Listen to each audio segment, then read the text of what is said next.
А во контекст на светските случувања продолжуваме со анализата, редовната анализа секое утро со колегата Дејан Андоновиќ. Добро утро и ова утро. Добро утро.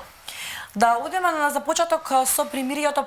односно договорот помеѓу Израел и Хамас. Дали веќе се забележува и дали веќе може да кажеме дека се чувствува покрај тоа што е запишано на хартија, дали веќе се чувствува и физички тоа примирие? Па според мене не, бидејќи договорот за примирие требаше да започне денеска во 10 часот по тамошното или 9 часот по наше време, еве не е стапено уште на сила. Значи веќе се најавува пролонгирање, односно на ти што го кажа во вестите, дека поради некои технички, логистички, не знам какви други причини, на некој начин се прологира тајмингот на почетокот на примирието, што значи дека според израелски извори, барем они така најавија, дека пред петок, значи пред утрешниот ден, нема да стапи на сила примирието, односно у превод заложниците натаму ќе останат израелските во палестински редови, палестинците ќе останат во израелските затвори, а до тогаш, се разбира, продолжува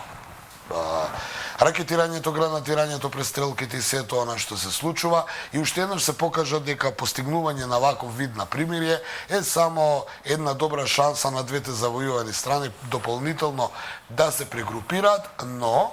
во исто време и додека не е стапено на сила тоа примире кое е направено во посредство на меѓународната заедница, да се освојат што повеќе територии за да во иднина, ако тоа примире трае 4-5 дена или како веќе трае, да имаат подобри позиции двете страни за да продолжат со пресметката. Значи, она што сега во моментот го гледаме е дека се уште примирието не е стапено на сила, освен форма без суштина и мртва буква на хартијата, во моментов не гледаме ништо. Се надевам дека мојава песимистичка констатација брзо ќе биде демантирана, но додека ова не дојде на сила примирието, ние сме сведоци се уште на ракетирање, гранатирања, престрелки, сето она, а секој еден куршум што ќе биде испукан ризикува да има дополнителен број на жртви до стапувањето на тоа формално примирие. Она што Хамас го изјави и го најави дека првите заложници откако ќе стапи примирието ќе бидат повеќето странски државјани кои се меѓу заложниците, значи првин странските државјани кои ги има меѓу тие 270 заложници, а потоа еврејските, односно израелските, и второ, она што е важно, Хамас најави дека тоа ќе бидат жени и деца повеќето. Од друга страна, Израел за сега не коментира што ќе ослободи, но се претпоставува дека она што го договорија со посредство на Катар, со палестинците, ќе ги ослободи тие палестинци од затвори, исто жени и деца. Не ми е јасно сега дали меѓу тие затвореници ќе има и некои радикални групи, тоа не е нешто потенцирано, но исто така Израел потсетува дека војната против Хамас и уништувањето на Хамас продолжува и дека по ова примирие планира да се пресмета со Хамас, како што тоа претходно беше најавено. Значи продолжуваат се уште престрелките, борбите, додека не стапи на сила примирието, а по истекувањето на тие 4,5 дена како што се договорени, веќе се наговестува и најавува конечната пресметка на Израел со Хамас. Значи продолжува војната, бројот на жртвите и сето она што ќе се случува. Јасно е дека Израел ќе го победи Хамас, но јасно е исто така дека не може да го искорени, бидејќи со терористи е тешко да се војува. Од друга страна, Израел веќе почна да му упатува закани на проирански Хезболах во Либан, дека она што му се случува на Хамас во Газа ќе се случи на нив во Ливан, што само отвара дополнително воинствена реторика, што не навестува дека во скоро време ќе се смират состојбите на Блискиот Исток. Што значат новите избори во Холандија и Аргентина за Европа? Па не за Европа, јас би рекол како еден тренд. Вчера победи десничари, новиот Доналд Трамп го нарекува, јас повеќе би рекол дека го поистоветуваат Герт Велдер како по фризурата повеќе на Доналд Трамп, одошто физички поради многу работи, не би навлегувал сега во деталите на приватните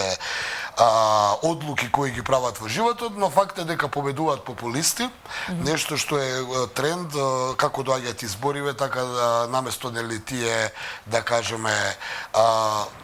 умерени политики победуваат популистички, десноцентристички, анархокапиталистички. Зошто го велам ова? Во Холандија видовме вчера кој победи, но со неговата победа се отвара простор, па второ пласираната партија, таа е левоцентристичка, која па се на другата страна, ама е пак, да кажеме, популистичка, да ја направи владата, иако десноцентристичкиве на Вилдер ќе бидат најзастапени во парламентот. Актуелниот премиер Руте, тоест неговата партија, тој се откажа, тој веќе не е лидер на таа партија, е трета и е страшен, да кажеме, пораз за него и неговата политика.